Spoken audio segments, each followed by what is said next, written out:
Now, about the cards economy, it's very important to understand that as you cannot generate value by grinding CTA tokens, there has to be a way to generate value because this is a Web3 game and it's play and earn. The way you do that is through the cards. So, first, in order to give more value to your cards, you will craft them, which is a way to power them up and transform them so that they become more powerful, more rare, and thus more valuable. Then we will have a system of cards rarity through the crafting. And so we will explain how this rarity system is being created and how you can use it to your advantage.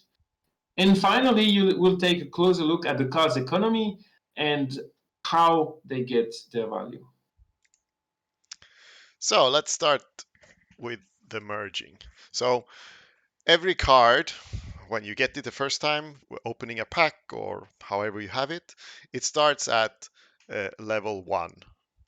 So as you can see here on the top left, you have the 5 merging ranks. So you can basically burn cards to increase the ranks. And how much is actually needed to take to the other one, we can see down here, number of cards needed. So for a common, to take it to 100%, basically rank 5, you need to have 30 common cards. You need to basically burn 30 common cards to take your common card to 100%. And for uncommon, you need 10. For rare, you need 5. Ultra rare, 3. And for mythic, 2. So obviously it will jump in different steps depending on and then you have to ask yourself like why you're doing this. Well, the idea is that you power them up. So as you here, like rank 1, obviously we have no bonus, so it will start at the base bonus. Once you power up 1 time, so you get to rank 2, the card gets 15 points stronger, and then card 3 30, 4 45, and then 60. So that will tell you how much. And the cost of actually doing this, and this is where the whole play to earn and comes in a little bit, because you can only actually use Trisol to actually do these power-ups. And that's the in-game currency that you only get from basically winning games and doing missions in-game. It's not something that you can actually buy. So for the common, which is it costs 50 per card. So basically, you need 1500 Trisol to level it up to 1500, and mythics you need 2, and it's 1000 per thing, so that's 2000, and so forth. So you can see the numbers here.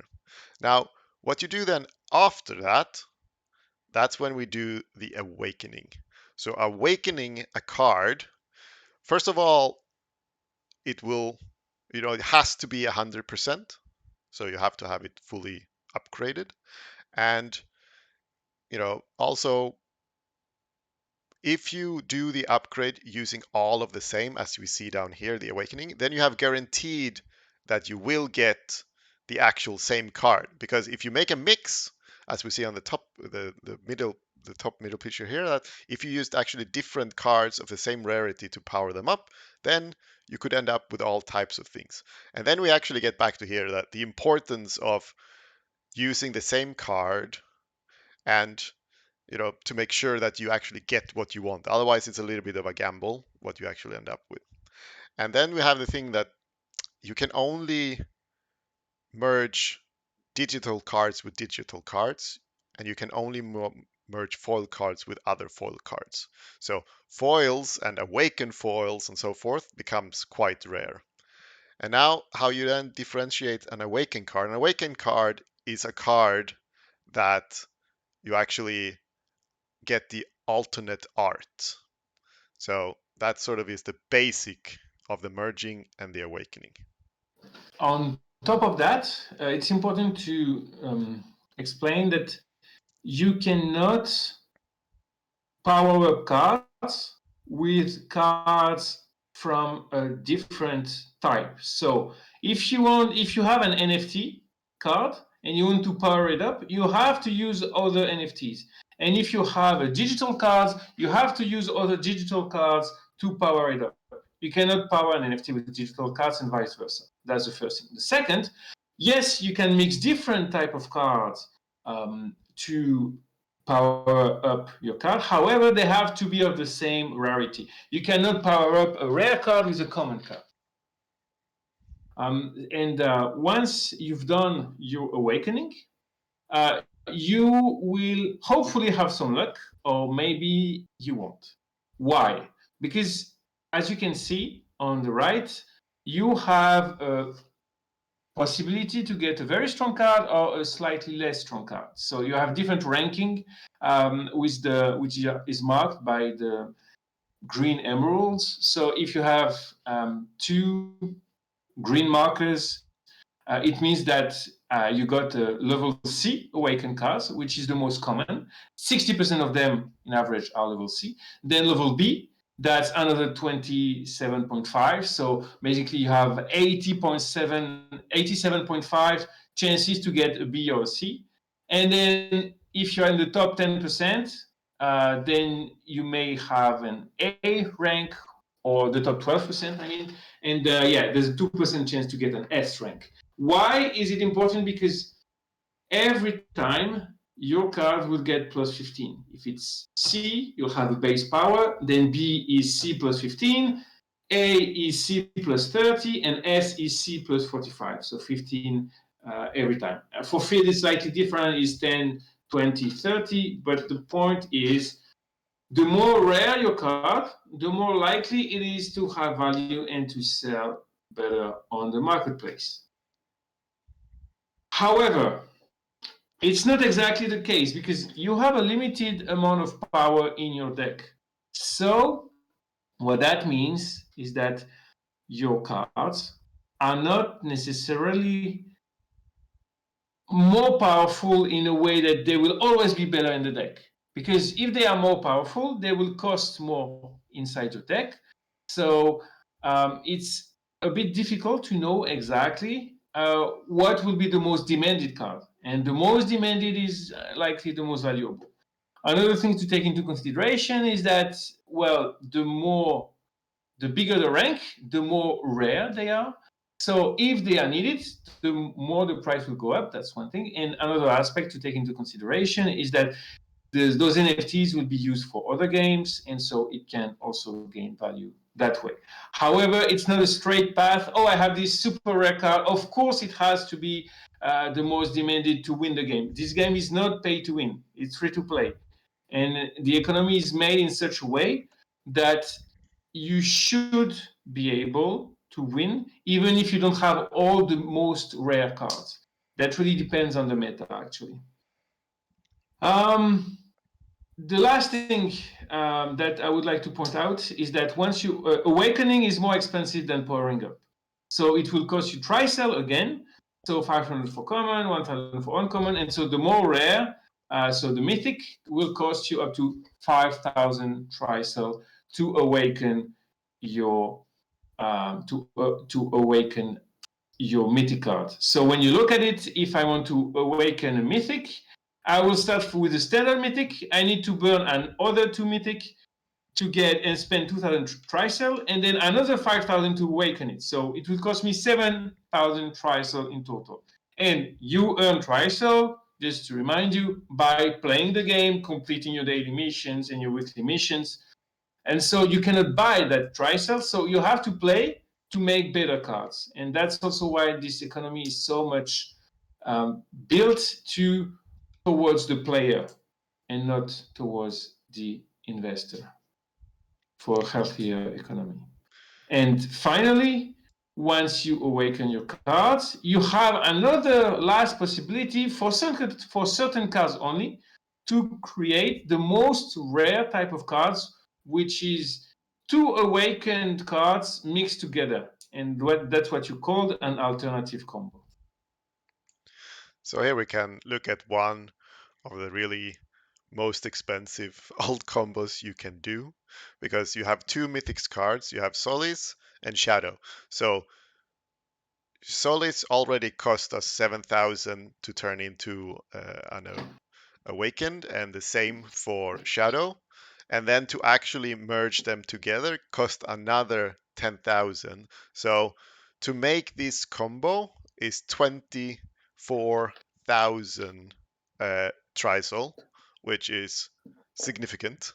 And then you still only have a chance. I mean, of course, you can imagine having a 1% chance to get an S rank alt combo Shadow plus Solis. That would probably be quite valuable. But most of us will just end up having the C combo version, and we'll be happy with that. And then also It's here, important. yeah, It's important to notice that you have to be careful. What do you merge with what? Because let's say I could have a Solis B and a Shadow C. Then if I mix a B with a C, it counts as if I'm merging two Cs. So I have a very high chance to have a C card. However, if I have a B that I'm merging with a B, then the lowest rank I can get will be B. I cannot get a C if I merge two Bs. So you want to take a good look and not merge cards that do not have the same level of rarity. Because if you do, you're likely to, in a way, lose value. exactly. This is one of the most important things because Trisol are so rare and the Mythic cards are quite expensive. So be really sure that you're merging what you want. And also, when you are merging here now, there's two options. You have 50% chance that it's going to be a light card. You have 50% that it's going to be a darkness card in this case. So you really don't know. It's a random thing. So, you know, uh, spin the wheel and hope for the best. You have a limited supply of cards when it concerns NFTs. So you can have and you can own as many digital cards as you want. However, there is only so many NFTs of the same type of cards that can exist. And this is another way that you create value. In other traded card games on the Web3, you didn't have that limited supply. So you would just buy cards and an unlimited amount of cards from one season, and then next season those cards became useless and the price fell to nearly zero. Here, the supply of cards will be limited, so the more the game will grow, the more those cards will become, in a way, rare, because after 1 year of the beginning of the season, you cannot turn your digital cards into NFTs anymore.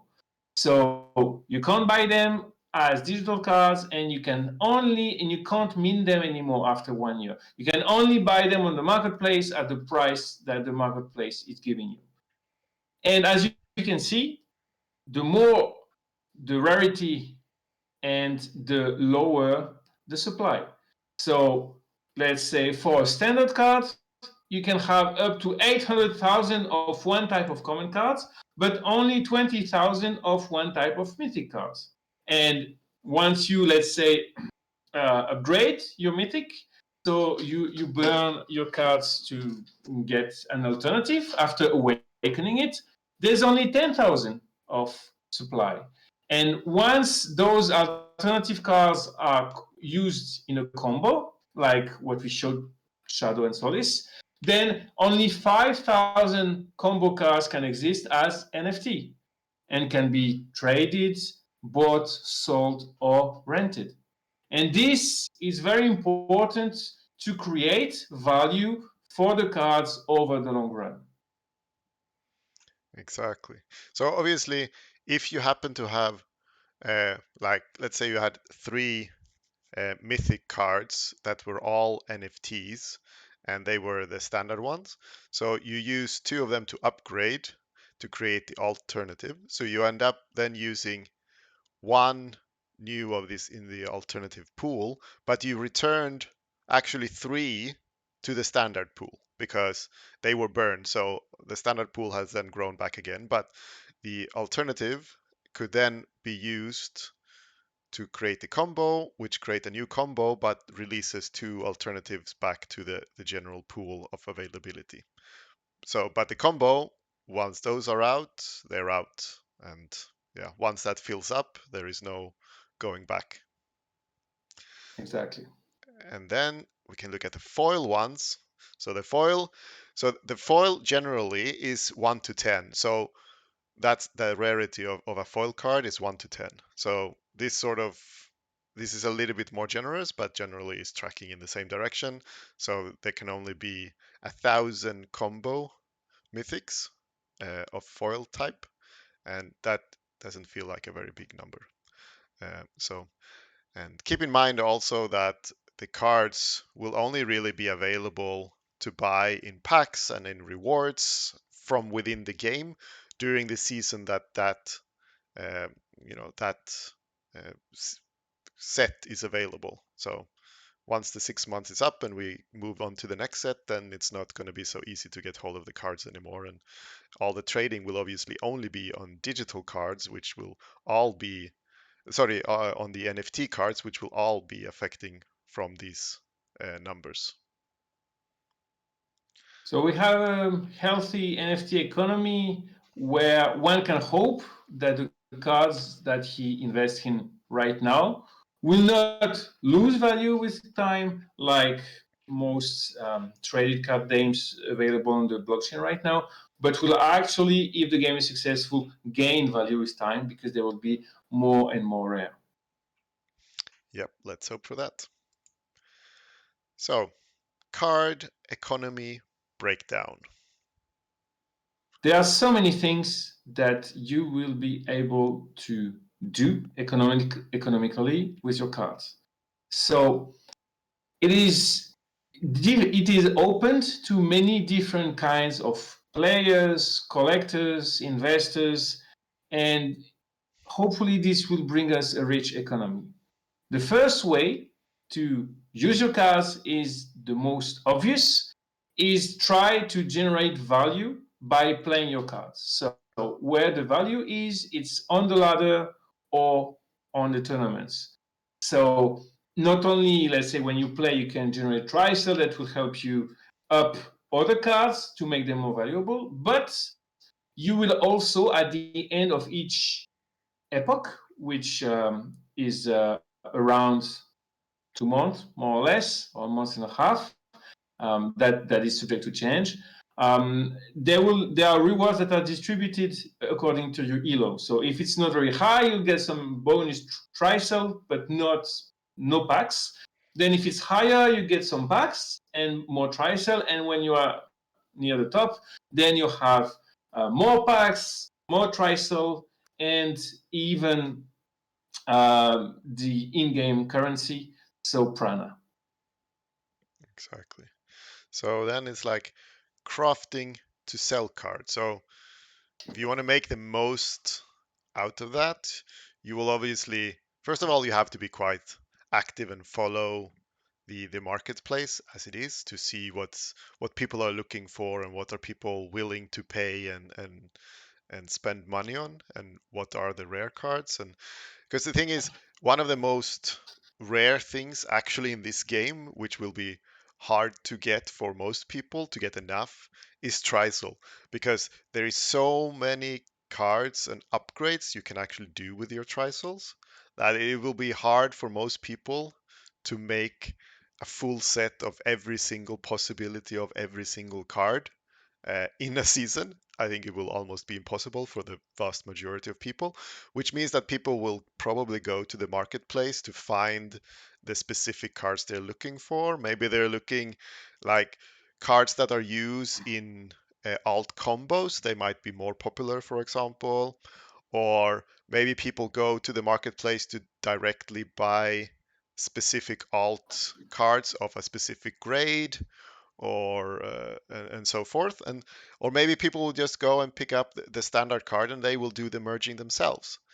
So obviously mythics and ultra rare and special rare cards and those types of things are going to be much more valuable and much more, they're going to cost a lot more on the marketplace because they're just so much rarer. But for example, a foil alt combo grade S mythic I mean, yeah, it's hard to put a value on that because the rarity that that is quite out of this world as it is now. But keep in mind that this is still a marketplace. You can put whatever cost or value or whatever you want to sell it for, whatever price you want to put. Doesn't mean that someone is willing to actually pay for that. So we'll have to see how everything plays out. This is still an open marketplace, and you know demand sets the prices. And yeah, so but there is definitely, you can craft with the intent of selling, and for those that are monitoring the market, they can figure out what actually sells and try to work towards that. And especially if you're a free to play player, maybe the common or the uncommons are probably not going to be super valuable, though probably fields are probably still going to be a quite hot commodity for the foreseeable future, because everybody needs fields and probably everybody will want to have fields at some point, though even though they are uncommon, so they're a little bit easier to get hold of. But I think there might be a market for that. And then obviously rare cards, especially rare cards that may be used for combos and so forth. So there are lots of options for those that want to pursue that avenue. When you say that tristle is rare, if we make some basic calculations, I don't know, you play maybe an hour a day or at least 5 games, maybe a bit less than an hour, you win three of them, so 5 to 6 games. You do your daily missions. Maybe what can you hope to grind? Maybe 1,000 tristle, maybe with some extra missions, 1,500 tristles Yeah, I a think day. I think if you look at the, maybe it's more sensible to look across the weekly, and you pick up all the weekly missions and you pick up all the daily missions for a whole week, and like that. I think you're looking at between 6 to 7 or 8,000 trisol, assuming that you can do all of that in a week. And if we scroll back a little bit previous in this video where we're talking about the Solis plus Shadow alt combo, that is 24,000 trisols. And that's just for one card. So So, that's 3 weeks, 3 weeks of grinding, of daily grinding, 1 hour a day or a bit less, 45 minutes a day, just to get one alt combo, right? yep, that's some serious work going into that. Yeah, exactly. So of course, these are the most expensive cards, and there are only a few of them in each collections. I think there are 3 of them in the first collection, but still, you still have to grind 45 minutes a day for well, nearly 2 months. Yeah, about Yeah, about 2 months to, and that's 2 out of 6 months. And then the last 4 months, you can do all the other cards. Hopefully, yeah. Rarity is here, and yes, you will get some. You have ways to get with events and with end of epochs. You have ways that you can get some bonus trisel and some nice bonuses if you play well. But still, that's not something that you can procure so easily. exactly. Okay, so regarding renting out cars, as you've seen, some cars will be maybe out of reach because you don't have enough trisell, or some cars will be out of reach because maybe they are too expensive if you want to buy them in the marketplace. That's why there will be a solution to rent out your cards if someone needs them, or to loan it to someone that has it available and that is not using it. We don't have much more details about it right now. However, that's a way that you could play the cards economy system. You stack up some cards by playing, and then you try to rent them out and see if someone is willing to take them from you. Yeah, I think this is going to become a little bit bigger once we start seeing the in-game tournaments. So this is something that have been talked about before, that there will be a lot of tournaments in game, and most of these tournaments will actually be NFT cards tournaments, which means that you have to actually have the cards as NFTs to be able to play in these tournaments. And there is where probably the renting will become a big thing. So you can rent your cards for a tournament and you don't necessarily have to have them. And I think there will be a thriving renting and borrowing market, and looking forward to it. Yeah, it gives a good, a low entry point for people who are competitive but don't have the money for it. They can just, rent it out for low price and make the most of it in order to compete at the highest level. Exactly. Then storing cards for later. All right. So obviously, as we're talking about all the crafting and the market, and there are obviously things that you can bet on. Betting on a ground demand is the easiest. Just we assume that everything is gonna get bigger, we're gonna get more players, and more players will want to get more cards and so forth. And especially people that now get involved here from the start are here in the first season, the Arcant season that we're currently starting. And these cards might never be available again as easily as they are now. So people that are thinking long term might be investing in cards, buying them up now and putting them on ice to be rolled out at a later time, maybe in 6 months, maybe in a year, maybe in 3 years, and to see how the market grows there and just saving them, just basically moving them over to a safe storage and not even planning to use them and holding them off. And yeah, it's a lot of options there. You also will have events. We will develop it more in depth later. But when you have an event, you have the possibility to buy a badge, and it will allow you to get extra rewards when you do some special quests. These events last around 21 days every 2 months, more or less. And you can get, during those events, maybe that's the most important part, you can get exclusive cards. Those are special cards which are basically a skin version of a card that already exists in the collection. But they usually look really nice. They're really cool, and they tend to be quite demanded. Plus, you have a low supply of those cards because everybody who participates in an event can hope maybe to grind 2, 3 of those cards with a random drop of different rarity, foil, non-foil. So everybody gets the chance to get some really cool card by doing the event. So that's another way to do it. Try to do the event, grind some exclusive cards, and sell them, mint them, and sell them on the market. Speaking about exclusive cards, we also have this, as we mentioned before, that one of the usage for the CTA token was to hold a certain amount of CTO token on your account, and then you will get airdropped something called a special rare cards. And those are also going to be some. There will be an option to actually merge those cards and create alternative of those cards, and so those are definitely going to be high demand or at least quite exclusive and quite rare. So that should be an interesting as well for this. And then we have the future of NFT uses. This is obviously quite speculative, but we do know that CTA is currently actively working on a MMO, and there's also talk of a MOBA game. So these NFTs that we are minting now and we're using in the card game, there is high likelihood that they will all find usage within the MMO and the MOBA at some point in the future.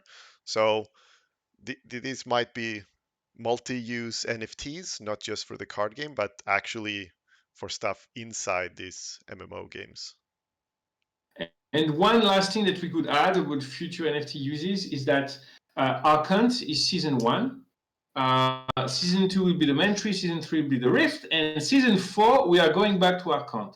And the cards from the first season, some of them, you will be able to merge them with cards from the fourth season. So that will deplete the supply of NFTs even more because some of those cards will be, um, yeah, they will be burnt in order to create new cards that can only exist as a mix of one card from season one merged with one card from season four. We don't know which one yet, but that's also a future use of your NFT.